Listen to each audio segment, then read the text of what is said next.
ఇప్పుడు ఈ ట్రాక్షన్ అనేది ఎలా వాడాలి అనేది మీకు డెమాన్స్ట్రేషన్ చూపిస్తానండి. ఈ ట్రాక్షన్ అనేది ఇప్పుడు చూసారు కదా, ఇది కాలుకి అటు ఇటు. సో ఇప్పుడు ఇది కాలు ఇటు పెట్టేసి కాలుకి అటు ఇటు ఇది మనం పెట్టేస్తాము. తర్వాత కింద కొంచెం గ్యాప్ ఉంచాలి. ఉంచేసిన తర్వాత కాలు కొంచెం పైకి లేదు, కొంచెం కింద జరుగు, అలా ఉంది. ఇక్కడ కింద కొంచెం గ్యాప్ ఉంచాలండి. వాళ్ళకి నడవటానికి కానీ ఒకవేళ మధ్యలో బాత్రూమ్కి వెళ్ళడానికి కానీ వీలుగా ఉంటుంది. అటు ఇటు ఒకసారి కూర్చోవా, జస్ట్ కూర్చొని అటు ఇటు ఇలా పట్టుకోవచ్చు. సో దీంట్లో ఉన్న క్లిప్స్ తీసేసి మనం అటు ఇటు ఈ ట్రాక్షన్ ఉంచాము కాబట్టి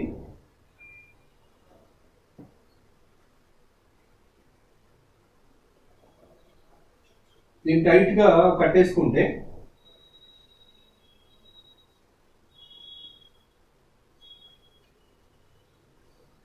వన్ థర్డ్ ముందుకు వెళ్ళాలండి. ఇప్పుడు 1/3 ఈచ్ రొటేషన్లో 3వ వంతు ముందుకు వెళ్ళాలన్నమాట. వాళ్ళకి ఇప్పుడు చక్కగా టైట్గా ఇది పట్టేసుకుంటుంది. నడునొప్పి ఉన్న వాళ్ళకి 2 కాళ్ళకి ఇలా ట్రాక్షన్ కనుక వేసుకుని ఒక 2 kgs బరువు కనుక వేసుకున్నట్టయితే చాలా రిలీఫ్ వచ్చే అవకాశం ఉంది. ఇప్పుడు చూడండి వాళ్ళకి ఎంత చక్కగా ఇది అతుక్కుపోయింది. ఇప్పుడు ఇదంతా అయిపోయిన తర్వాత మనం దీన్ని లాస్ట్కి ఇట్లా ఒకసారి మడత పెట్టేసి, ఇక ఈ క్లిప్ ఉంది కదండి, ఈ క్లిప్ ఈజీగా హుక్స్ లాగా ఉంటుంది. దాన్ని మనం చూడండి ఇలా తీసుకుని ఇలా పెట్టేస్తే మనకు అలా ఉండిపోతుంది. ఇది కూడా ఇలా తీసుకుని ఇలా పెట్టేస్తే ఇప్పుడు ఇలా ఉంటుంది.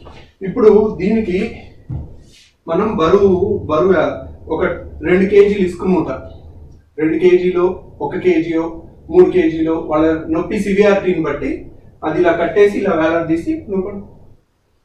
సో ఆ బరువుతో లాగుతూ ఉంటే కనుక వాళ్ళకి నడుములో డిస్క్ ప్రొలాప్స్ అనేది చాలా వరకు రివర్స్ అయ్యే అవకాశం ఉంటుంది. ఒక 10 days to 15 days చేసినట్టయితే చాలా రిలీఫ్ ఉంటుంది. Thank you very much.